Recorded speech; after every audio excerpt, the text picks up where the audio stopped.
Hi, my name is Sandra Roman. I'm a nurse practitioner student at William Patterson University. I'll be performing a physical exam for this patient today. I'm going to be covering the abdominal, musculoskeletal, and neurological systems. Can you please tell me your name and date of birth?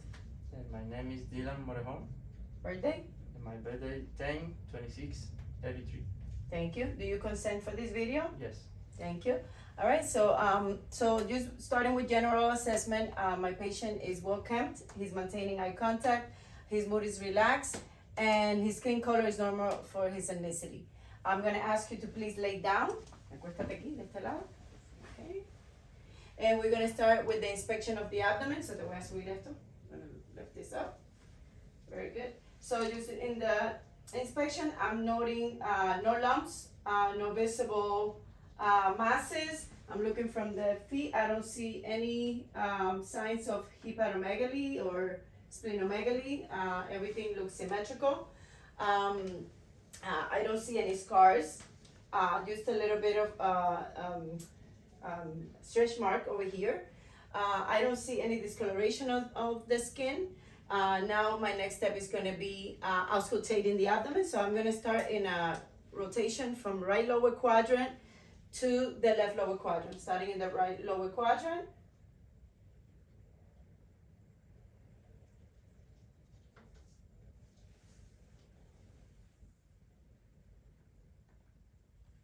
Very good.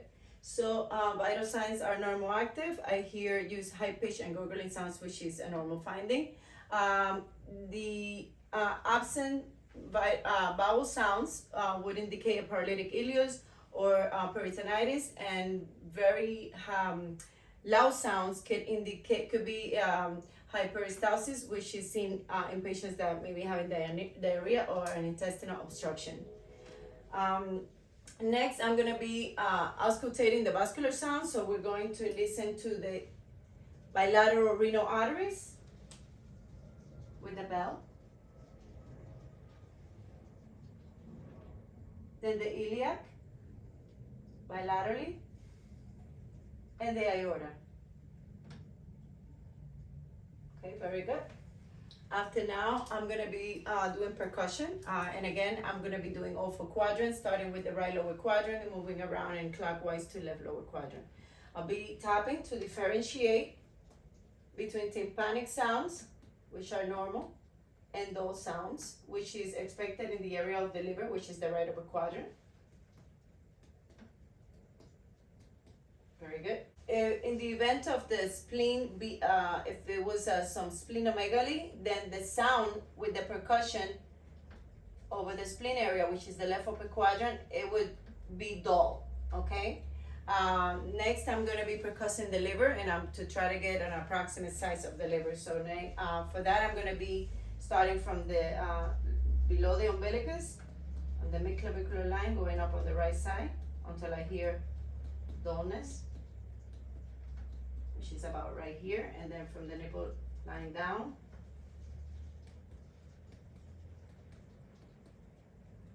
which is about right here. So we're seeing about 8 centimeters approximately for the liver size, and that is a normal finding in men. The next thing I'm going to do is I'm going to be locating the spleen. The spleen is located in the left upper quadrant, so it's about here. I'm going to be percussing in the left anterior axillary line. Take a deep breath and hold it. Okay, and that's right. I hear like a tympanic sound on the location of the spleen, and that is a normal finding. Next, I'm gonna do light palpation. So I'm gonna palpate your stomach. You're just going to tell me if you feel any pain. No. And we again going from the right lower quadrant to the left lower quadrant. No. Okay, very good. Now I'm going to do a little bit of a deeper palpation. So deep palpation, I'm going to be using 2 hands. Pain? No.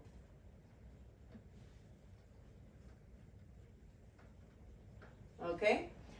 Then I'll check for rebound tenderness. So I'm going to deep palpate, and I'm going to let go quick, and you tell me if you feel pain. Okay? You feel No. pain? Very good. So positive rebound tenderness or pain with rebound with this deep palpation would indicate appendicitis. Next, I'm gonna palpate the aorta. For this, I will palpate laterally. And moving on.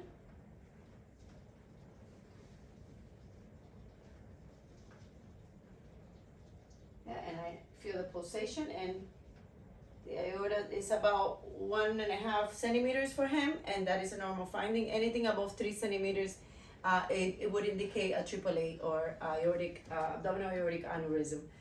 Next, I will palpate the liver border. So to do the liver border, I'm going to put my one hand under here, okay, and then I'm going to palpate. Can you take a deep breath? Hold it. Okay, so I can palpate the liver border. Okay, and then now you can breathe. Any tenderness, if it was any tenderness present, that will be possible mass or liver abnormalities. Next, for the spleen, I'm doing the other side, so I'm going underneath his and the back, and then I'm going to ask him to take a deep breath. Yes. Okay. All right, but with this, I'm gonna go diagonal from the umbilicus and move up on a diagonal pattern up to the costal margin. Take a deep breath. Okay, good. Very good. So if dullness was heard when I did my percussion before, then I wouldn't palpate the spleen because, the spleen would rupture if it was a splenomegaly or if it was enlarged, okay? Next, I'm gonna be doing the kidneys. So for the kidneys, the left kidney is not palpable. So I'm gonna do the right kidney. So for the right kidney, I'm gonna put my hand under, okay? And I'm just gonna palpate. No, breathe normal. Respira normal. Standing on the patient right side, okay? Cross the left hand. Okay, and do you have any pain? No. Okay. Any painful tenderness, by the patient would indicate a kidney infection, or an enlarged kidney would be present in hydronephrosis or polycystic disease. And with this, I'm going to be concluding my GI assessment. So now I'm going to be starting a musculoskeletal physical exam. We're going to be doing inspection first. So I'm inspecting the clavicles, I'm inspecting the shoulders bilaterally, and from the back, I am inspecting the scapula. All right, I don't see any nodules, I don't see masses, I don't see deformities. The assessment is symmetrical on both sides. His shoulders are symmetrical, and I don't see any wasting of the deltoid muscle. Now I'm gonna start with my palpation. So starting on the sternal notch, I'm gonna palpate the clavicle all throughout until I get to the acromial onto the acromial joint. This is the sternoclavicular joint, and I'm moving toward the acromioclavicular joint and the acromial process. Then in the back is the scapula. Any pain? No. Okay, very good. On the other side now, any pain? No. Any pain when I touch you here? No. Okay, very good. So there is no abnormalities here. The skin temperature is warm, and the patient report no pain, and there is all symmetry in the assessment. Next, if there was any tenderness, and when I was touching, it could indicate a rupture of the ligaments, or any rounded area or hollow in the contour of the clavicles could indicate a shoulder dislocation. Next, I'm going to be doing a neck range of motion. So I'm going to ask you to put your neck to your shin. Okay, very good. Now back to normal and extend to the back. So with deflection and extension, now go back to normal, and we're going to do to the right and back to normal and to the left. Very good. And then touch your ear to your shoulder. Good. And on the other side. Very good. Excellent. Any pain? No. All right. So with that, we have full passive range of motion. And now turn to your right. Turn to your left. And then don't let me turn your face. Trata de mirar la cara. Okay, very good. I'm just checking for strength. Mira para este lado. Okay, trata de mirar la cara. Okay, checking for strength. So the next strength is 5 out of 5, and it's normal. Next, I'm going to be doing shoulder range of motion. So with this, I'm doing a combination technique where I'm going to be assessing for, levanta las manos, Alexto. Yeah, that is going to be abduction and external rotation, and then back to the center and coming in behind your back, okay? And that is gonna be adduction and internal rotation. Okay, go back to normal. You can relax your arms. Thank you very much. And now, next I'm gonna be also checking for the shoulder strength. So with the arm bends at the elbows, trata de subir. Very good strength, bilaterally 5 out of 5. No abnormalities noted there. Then I'm gonna be checking for palpation of the elbows. So looking in the elbows, I'm palpating. I am also inspecting because I'm looking for any nodules or masses or swelling, and I don't see any of that. You have any pain? No. Very good, excellent. So now I'm gonna start with the palpating of the medial and lateral. Let's see. Medial and lateral epicondyle. Okay, feels good. And the acromion process, olecranon process. Okay, and the feeling the ulnar nerve. Again on the other side. I turn like that. All right. This is medial and lateral olecranon process, which is where the funny bone is, and the ulnar nerve. Any pain? No. Okay. So any redness, tenderness in this area would indicate there will be an infection, like bursitis, or any nodules could also indicate rheumatoid arthritis. Moving on to the elbow range of motion, I'm going to ask my patient to flex, extend. Very good. And then we're going to do supination and pronation. Supination and pronation. Any pain when you did that? Okay, relax. All right. And again, if there was any swelling or bogginess, point of tenderness, or increased pain with supination or pronation, this could indicate tendinitis. Okay. Now checking for the elbow strength, I'm gonna hold your wrist and your arm. Can you please try to bend? Very good. Next one, try to bend, okay. Now we're doing the resistance for supination, so try to, okay, very good. Just like that, try to move it in, very good, excellent. Strength is 5 out of 5 for the elbow. Next, I'm moving on to the deep tendon reflexes, so we're gonna start with the bicep. With this, I'm going to hold your arm, let it go, relax, relájate. Relaja el brazo, déjalo caer mi mano, ahí. Okay, very good. So with that, we noted contraction of the bicep. I'm going to move to the other side, relax. Again, looking for contraction of the bicep. Next, I'm doing the brachioradialis, 2 to 3 centimeters above the wrist. So about here. And then, that's good. Excellent. And next, the last one is going to be the tricep. So for this, I'm going to go above the olecranon process, observing for contraction of the tricep muscle, and that is a bilateral intact and strong DTRs for this patient. Any diminished or absent DTRs may be evident on a deep coma, narcosis, deep sedation, like with anesthesia, or increased intracranial pressure or spinal shock. So now moving on, I'm going to check my patient's radial pulse. Okay, good. Next arm. Okay, pulses are 2+, equally bilaterally, and then I'm moving to my brachial pulse.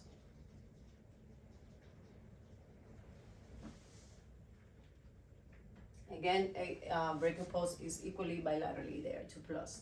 At the same time, now I'm going to be doing capillary feels of the nail beds, and that's less than 2 seconds, bilaterally.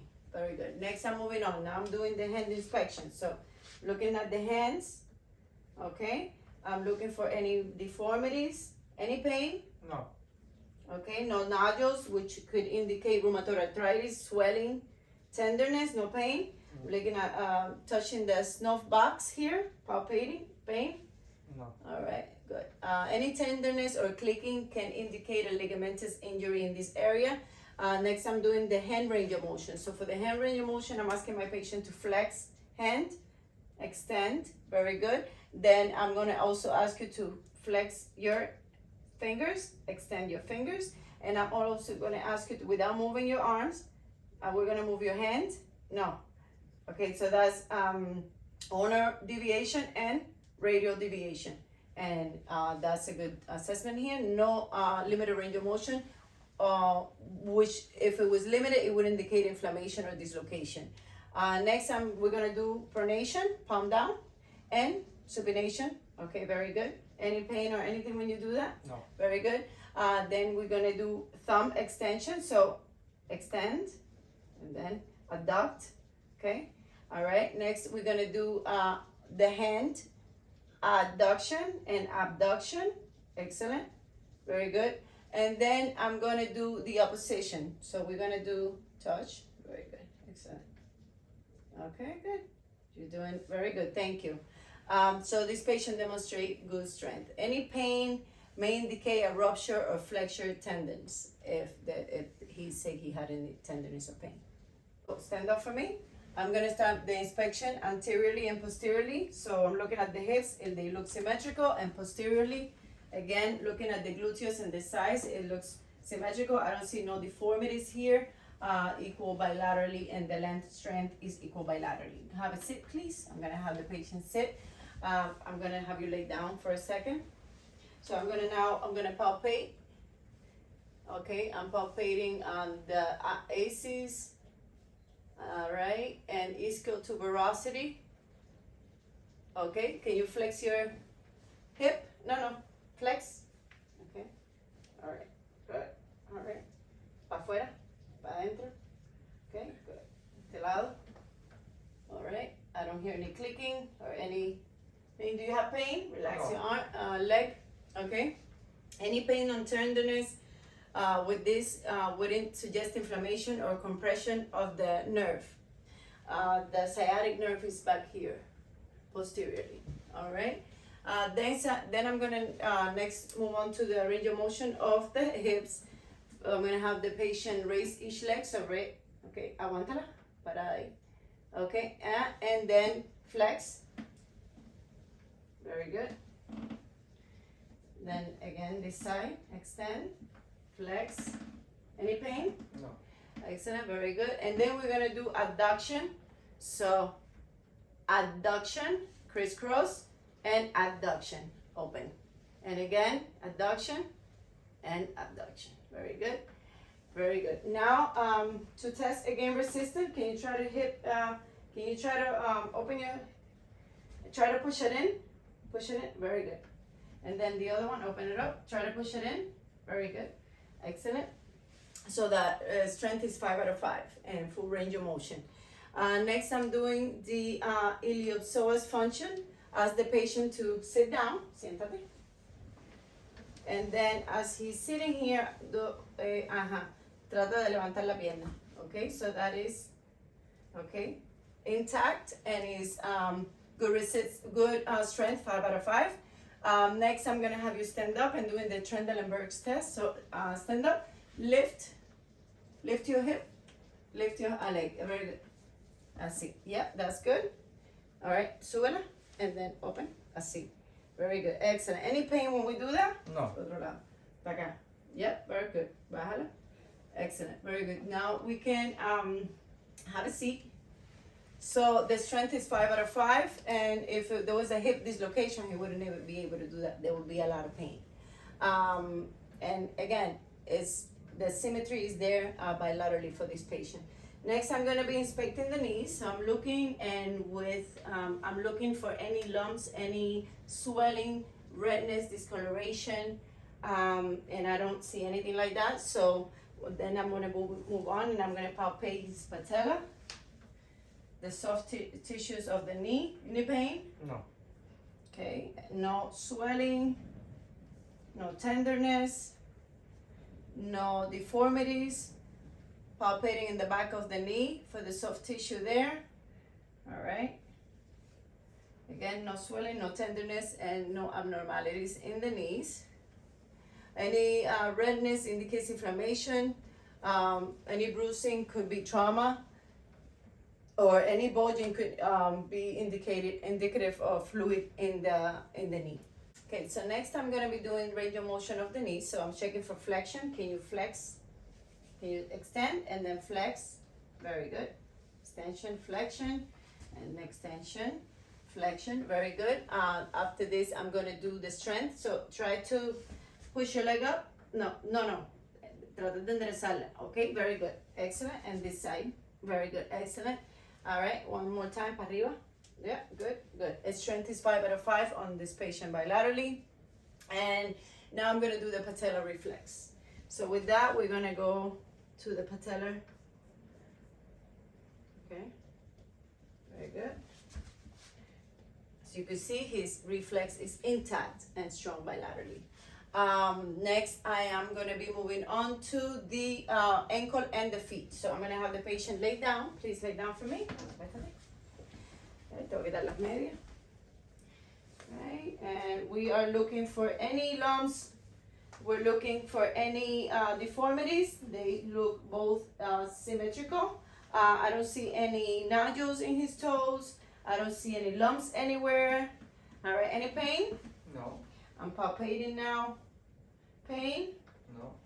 The metatarsals are good. There's no deformities, no nodules, which could also indicate rheumatoid arthritis. There's no swelling. There's no edema in his ankle. Okay. Looking for the talus. I'm touching the talus. Any pain? No. I'm gonna flex and extend. Again, extend and flex. Pain? No. I'm gonna do the eversion and eversion, inversion and eversion. Very good. Try to push out. Very good. And then this one, try to push out. Very good. Now, try to push in. No, try to push in. Good. And this one, try to push in. Very good. Excellent. So strength is 5 out of 5. Good strength bilaterally and full range of motion for his ankle and his feet. I'm gonna check the Achilles tendon. All right, and it's smooth. There is no swelling there. There's no abnormality. Do you have pain? No. Okay. I'm gonna check for your Achilles tendon reflex. So, okay, good. Good, excellent. So his reflexes are intact. Checking for plantar reflex, and that is intact. Again, there's no fanning of the toes, and that is the Babinski test too. So with the neurological assessment, we're gonna start, we're gonna exclude the cranial nerves 1 to 12 because that was already covered in the previous video. So I'm gonna have my patient stand, párate por favor, and walk on the straight line. Camina por allá. All right, I'm just noting the gait and come back this way, and the posture, which is good posture, good gait, no asymmetry, siéntate. No abnormalities, no like scoliosis, lordosis, kyphosis noted. And algún dolor, any pain? No pain. Abnormal finding in this assessment will be like a muscle spasm, lordosis, or any abnormal curvature. I don't know that in my patient. Next, I'm gonna palpate. So stand up again. So I'm going behind your back, and I'm gonna just palpate your spinal cord. Very good.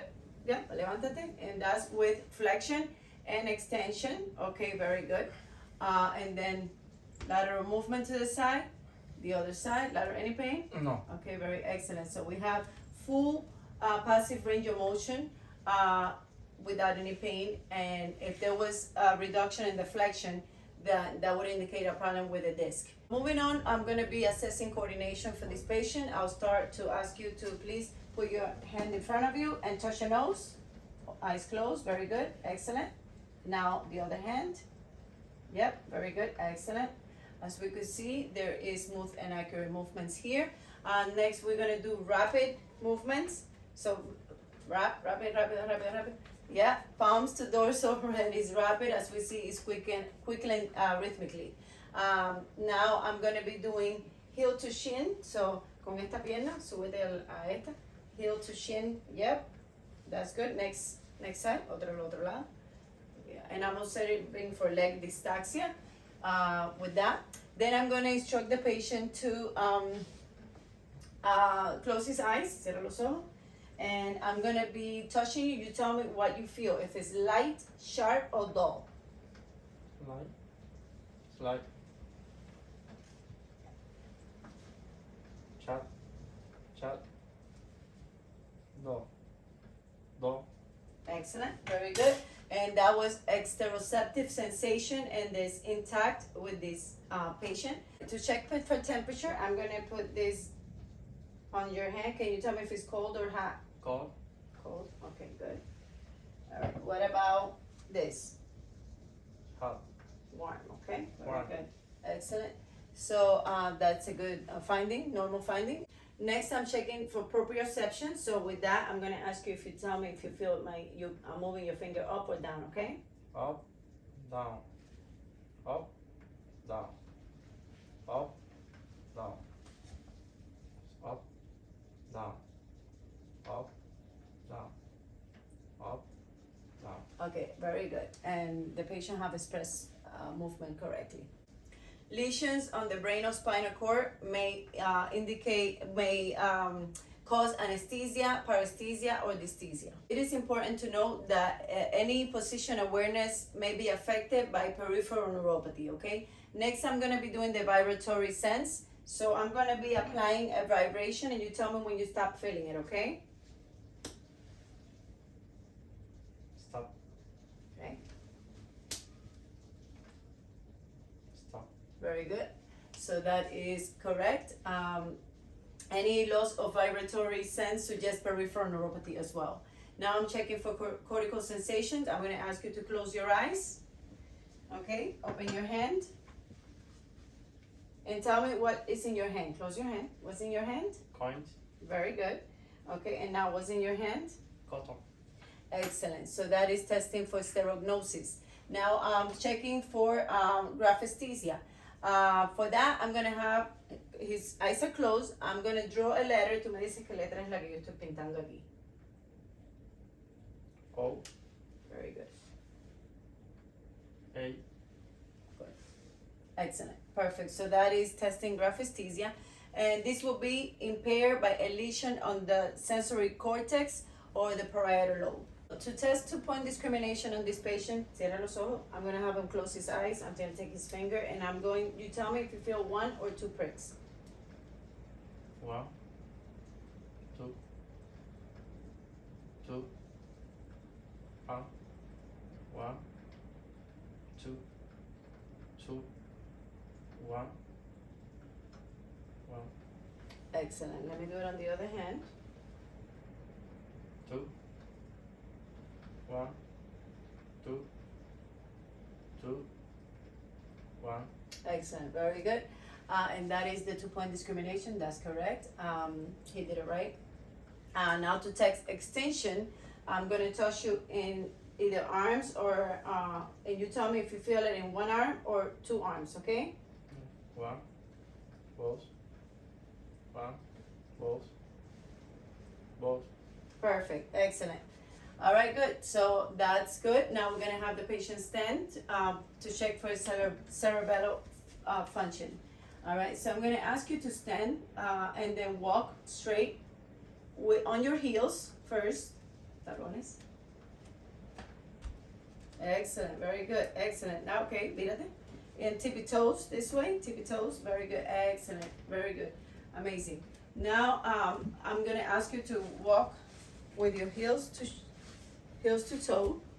All right, and I'm looking at his balance, and he has good balance. Right, there is no abnormalities there. That's very good. Also, the inability for the patient to remain balanced in this case may be a result of cerebral disease. I'm doing now the Romberg's test. So stand with the feet together. Quédate tranquilo ahí, paradito con los pies juntos. And then I'm gonna be observing for any swaying. Eyes closed. Okay. I don't see any swaying. Abre los ojos. Open your eyes. Very good. No swaying. And then I'm going to have you put your arms out with your palm up, and this is going to be the pronator drift. All right, cierra los ojos. Good, that's excellent, that's good. Yeah, you can put your arms down. Very important, the Romberg's test. If it was positive, that would be positive usually for people that have multiple sclerosis or MS, okay? And the pronator drift, if it drift 1 arm, then that could be a stroke. So that's important. And with this, I conclude this video. Thank you very much.